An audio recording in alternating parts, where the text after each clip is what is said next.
Coffee and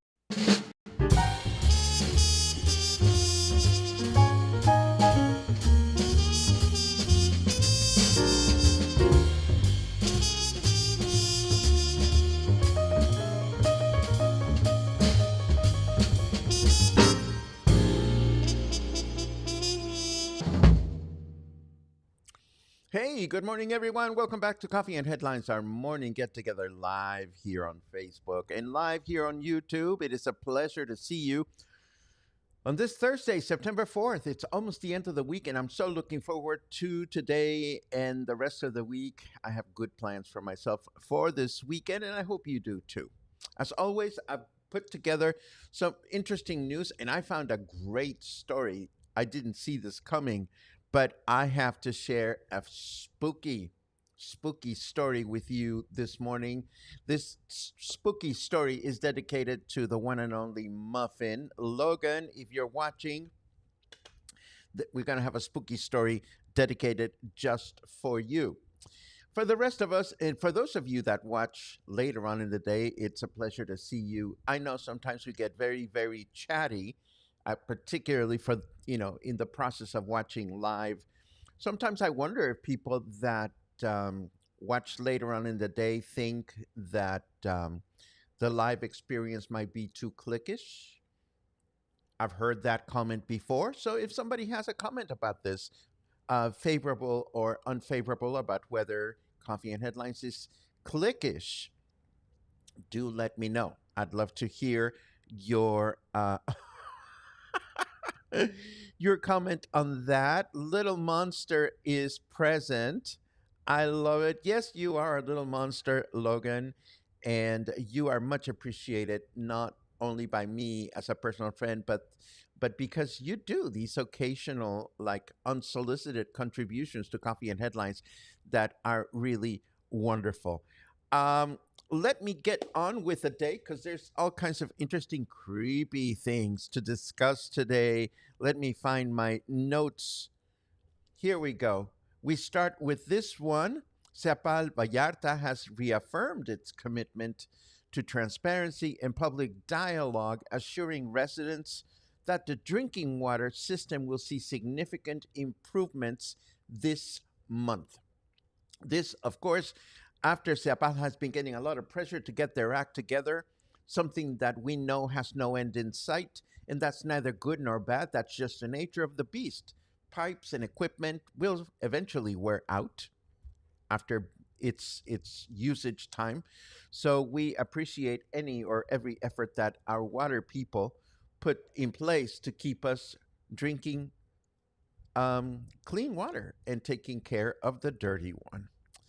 Now, let's talk about vegan restaurants. Veganism is not just a culinary choice, but a lifestyle that seeks to reduce environmental impact, promote animal welfare, and improve health.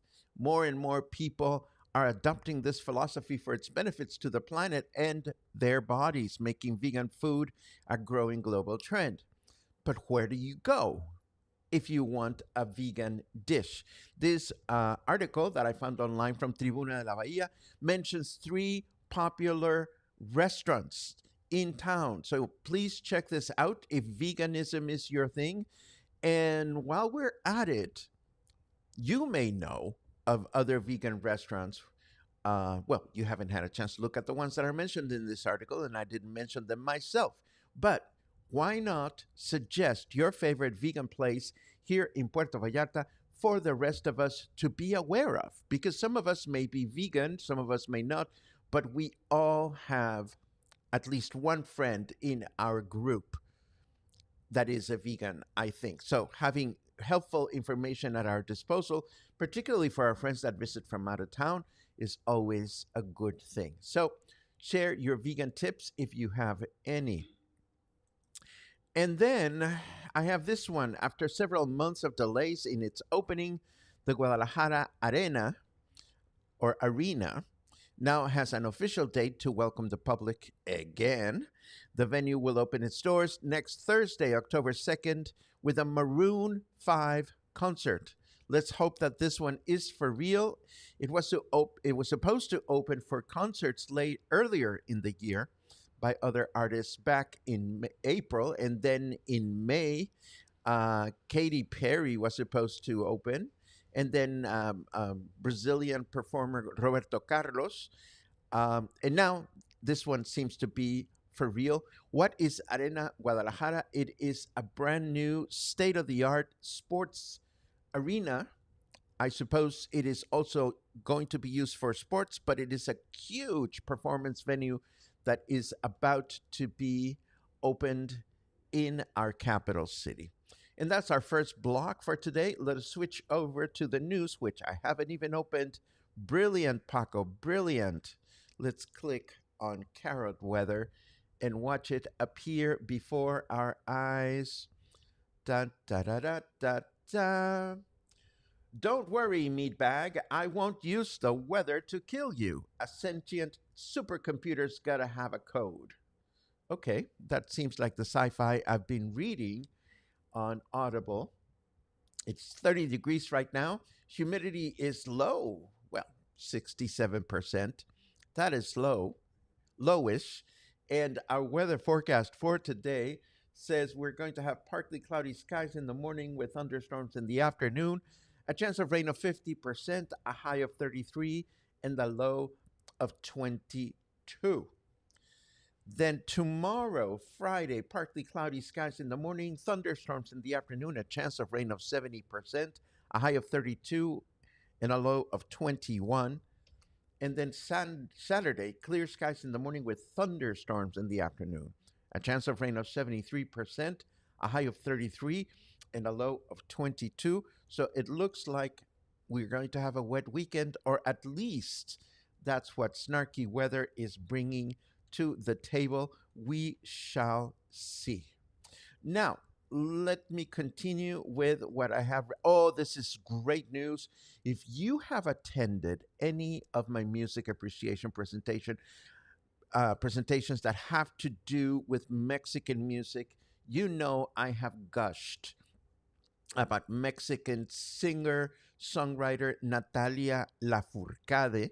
She has not only rescued a lot of the traditional repertoire of Mexican songs from the past, but she brings to the table her own vibrant compositions. And the good news about Natalia Lafourcade today is that she has announced that her September 11 concert at the Auditorio Nacional in Mexico City will be streamed live on social media free of charge. With this gesture, the artist seeks to offer a collective offering that brings her music closer to everyone's heart, regardless of distance. It is worth mentioning that her current tour, called Cancionera Tour, has focused on exploring roots, tradition, and connecting with the collective memory of Mexican and Latin American music. She herself has explained that this digital interaction, she herself, is that even a grammatically correct expression? She has explained that this digital interaction is a way to expand that idea and turn the concert into a shared celebration beyond the auditorium. If you're not familiar with Lafourcade's work, I will be looking for details on the date and the URL where one can watch this concert. I'm sure it's going to be absolutely worthwhile. And then this is the muffin moment. Logan, I hope you're comfortable. So, Lady Gaga has premiered a new video with an aesthetic marked by suspense and Tim Burton's characteristic gothic style. He directed it. The singer brings to life a disturbing zombie doll in a song called The Dead Dance that was created specifically for the Netflix series Merlina, which also premiered its second season that same day. So if you are a fan of Lady Gaga or a fan of Tim Burton or the series, you probably have already seen the video or started watching the latest season of the series. But what is lesser known is where the music video was filmed. Allow me to introduce you to Xochimilco's creepy doll island. Now, Xochimilco is located 20 kilometers south of Mexico City, and it is one of the city's most colorful and vibrant destinations. It is filled with flowers no matter where you look, but hidden in the depths of its canals lies a sinister looking chinampa. And I'll explain chinampas in a second. This particular chinampa is called the Island of the Dolls, and it is a place that will send shivers down the spines of even the bravest who dares to set foot there. Before we go on, a quick primer on chinampas.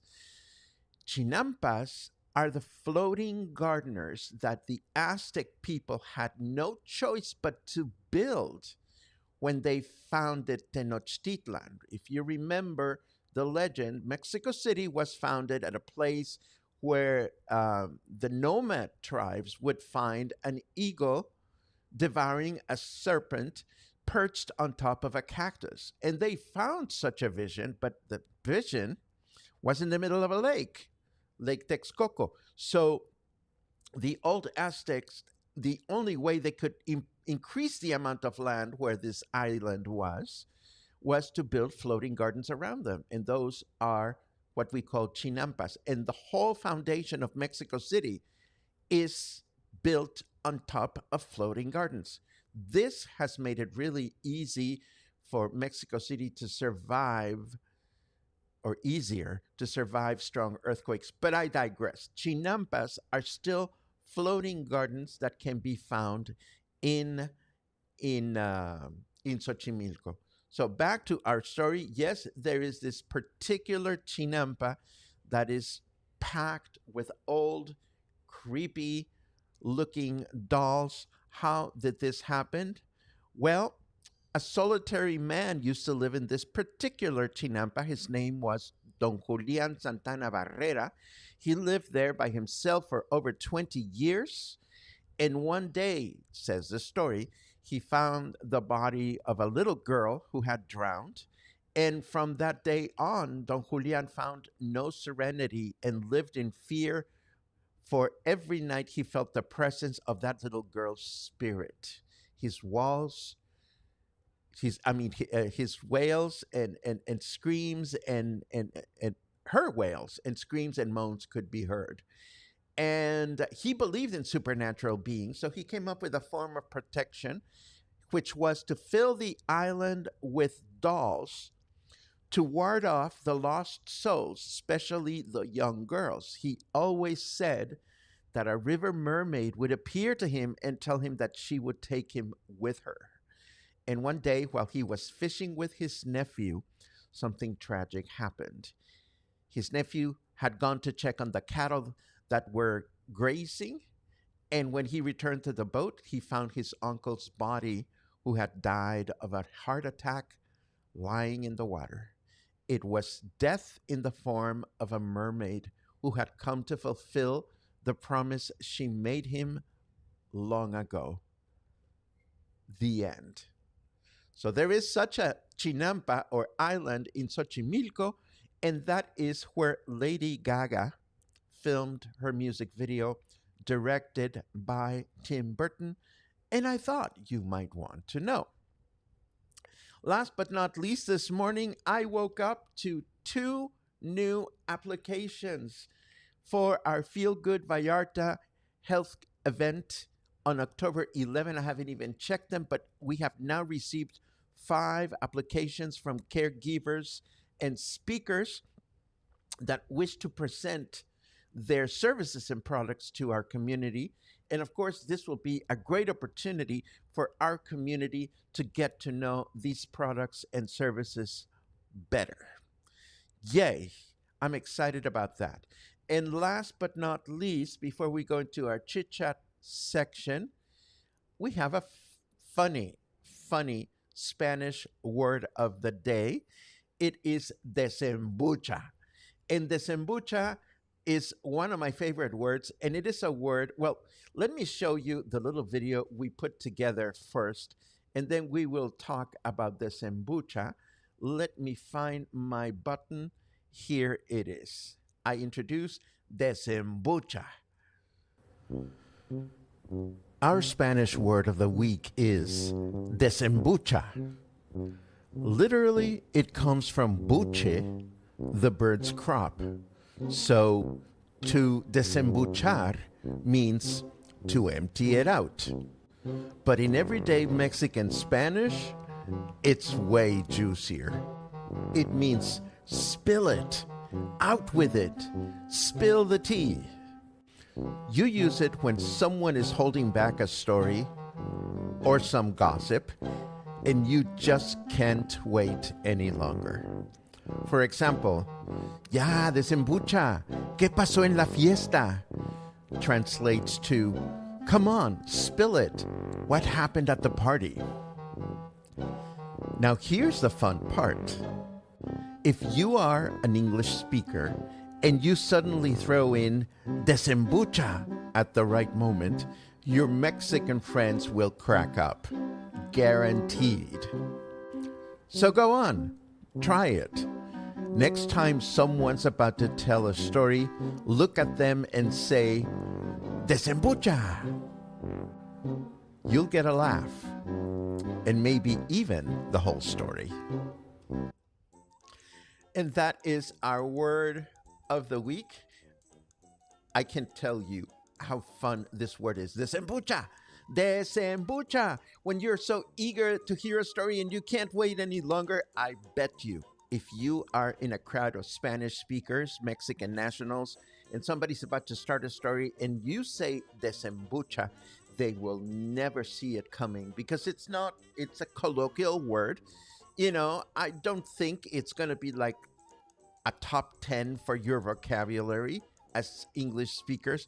So I am sure you will make someone laugh if you use desembucha in front of them. They will not see it coming. And that was the end of that. Let us take a quick look at your comments. Let's see. Logan, Little Monster present. I hope I did okay with my Lady Gaga story. And I see your good mornings. Thank you so much for those. You guys are everywhere. I see Seattle and I see other cities.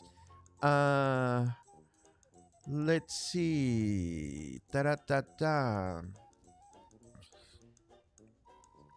Let's see. Many comments.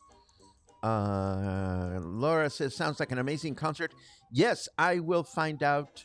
I will find out all the details. Robert says Planeta Vegetariano. And yes, it is mentioned. Planeta Vegetariano is one of the vegan restaurants mentioned in the article. Let me clear my throat for a second. Hang on.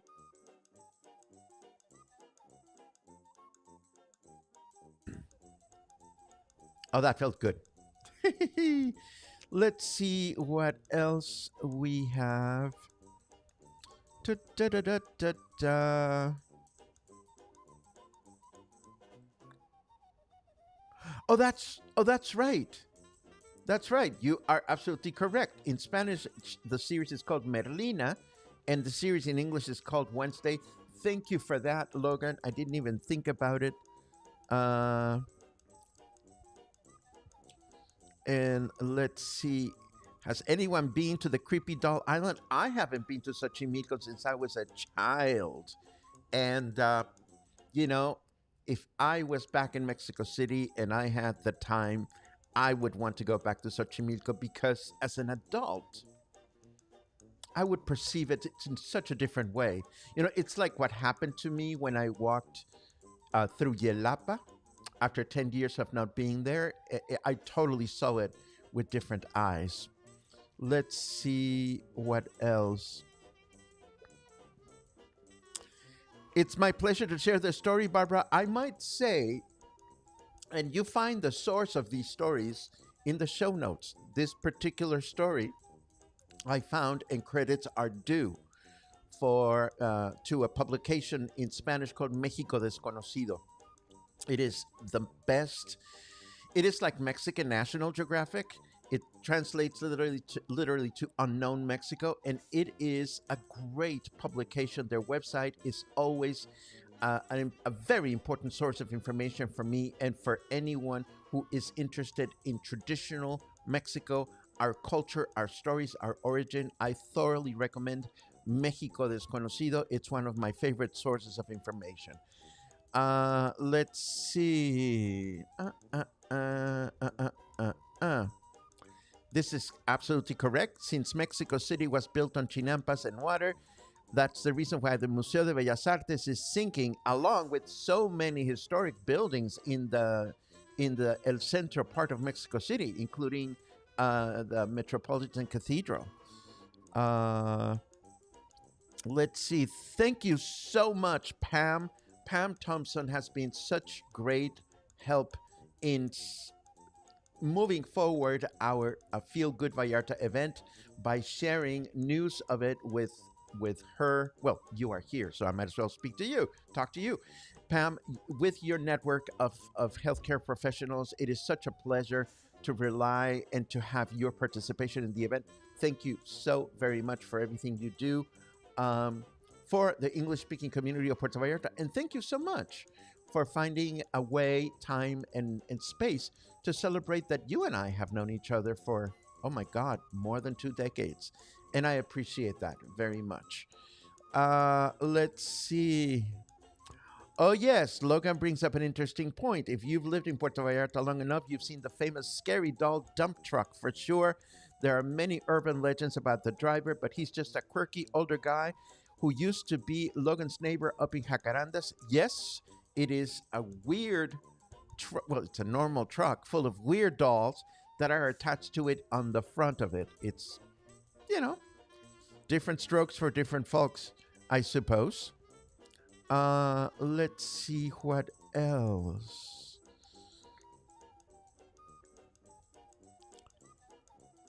Oh, what a great question. Was it me or Yelapa that evolved?